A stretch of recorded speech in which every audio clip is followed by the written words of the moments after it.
এই ব্যাটার জন্য শাহবাগে নামবোই নামবো। আর দাবি এই ব্যাটায় যেন আমার কথা ওঠে আর বসে, আমার কথা যেন শোনে। যাই হোক, ক্রোকারিজের দোকান থেকে বের হয়ে চলে আসছি একটা মেলার মধ্যে। পাড়াতে এই যে মেলার মতো দোকানগুলো, এটা 12 মাসই থাকে। তো এখান থেকে মেয়ের জন্য একজোড়া ক্লিপ কিনে দিছে। তোর আবার আমাকে নিয়ে এখানে ঘুরতেছে। আমি ভাবলাম এইবার মনে হয় আমাকে সে কিছু না কিছু একটা কিনে দিবেই, কিন্তু না, এবারও সে আমার মনের সব আশা চূর্ণ বিচূর্ণ করে দিছে। একটা কিছু কিনে দেয় নাই, এর কারণ তার কাছে নাকি টাকা নাই। এরপরে সে ওইখান থেকে বের হয়ে সামনের এই মিষ্টির দোকান দেখায় আমারে বলে, তুমি কিছু খাবা? বলেন তো মেজাজটা কান্না গরম লাগে। একটু আগেই বললো তার কাছে নাকি টাকা নাই, এখন তার কাছে টাকা আসছে কই দিয়ে? এখন সে আমাকে খাওয়াইতে পারবে?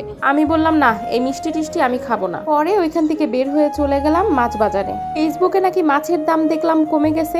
চিন্তা করেই মাছ বাজারে ঢুকলাম। দেখি ওমায়ে কি, আগে যা দাম ছিল মাছের তার থেকেও ডাবল দাম। দ্রব্যমূল্যের দাম কি শুধু ফেসবুকেই কম? যারা ফেসবুকে দ্রব্যমূল্যের কমের পোস্টগুলো শেয়ার দিচ্ছেন তাদের কাছে আমার একটা রিকোয়েস্ট,